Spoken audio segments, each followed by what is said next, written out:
ICT olympiad বাংলাদেশের অন্যতম একটি প্রশ্ন হচ্ছে, আমি কি সার্টিফিকেট পাবো? আমি কোথা থেকে সার্টিফিকেট পাবো? আমাকে কি অফিস থেকে এসে কালেক্ট করতে হবে? আপনারা পাঠিয়ে দেবেন? এই সকল প্রশ্নের উত্তর পেয়ে যাব এই ভিডিওতে। আইসিটি অলিম্পিয়াড বাংলাদেশে তুমি যদি রেজিস্ট্রেশন করে থাকো এবং তুমি যদি পরীক্ষা দিয়ে থাকো, তাহলে প্রতিটি রাউন্ডের জন্যই তুমি পাবে সার্টিফিকেট।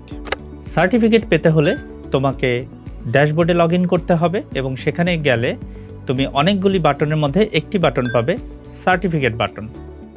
এই সার্টিফিকেট বাটনে ক্লিক করলে তুমি যেই রাউন্ড পর্যন্ত উত্তীর্ণ হয়েছো, অর্থাৎ সিলেকশন, কোয়ার্টার ফাইনাল, সেমিফাইনাল এবং ফাইনাল রাউন্ড, যেই রাউন্ডের জন্য উত্তীর্ণ হয়েছো, তুমি সেই রাউন্ডের সার্টিফিকেট তুমি চাইলেই নিজে ডাউনলোড করে প্রিন্ট করে নিতে পারবে। এই সার্টিফিকেট অবশ্যই তুমি তোমার লিঙ্কডইনে অ্যাড করতে পারবে, সোশ্যাল মিডিয়াতে অ্যাড করতে পারবে, যাতে তোমার চাকরি ক্ষেত্রে বা পরবর্তী শিক্ষা জীবনের জন্য তোমার একটি অ্যাসেট হিসাবে গণ্য হয়। তোমরা অনেকেই জানো, পৃথিবীর বিভিন্ন বিশ্ববিদ্যালয়ে ভর্তি হতে গেলে শুধু ভালো রেজাল্ট থাকলেই হয় না, ভালো রেজাল্টের সাথে এক্সট্রা কারিকুলাম অ্যাক্টিভিটিস লাগে।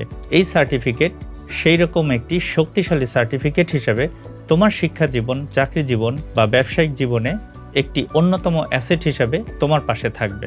তাই দেরি না করে রেজিস্ট্রেশন করে ফেলো, ড্যাশবোর্ডে লগ ইন করো, পরীক্ষার জন্য প্রস্তুতি নাও এবং উত্তীর্ণ হয়ে সেরা বিজয়ী হয়ে যাও। কারণ আমাদের একটাই লক্ষ্য, হতে হবে আইসিটিতে দক্ষ।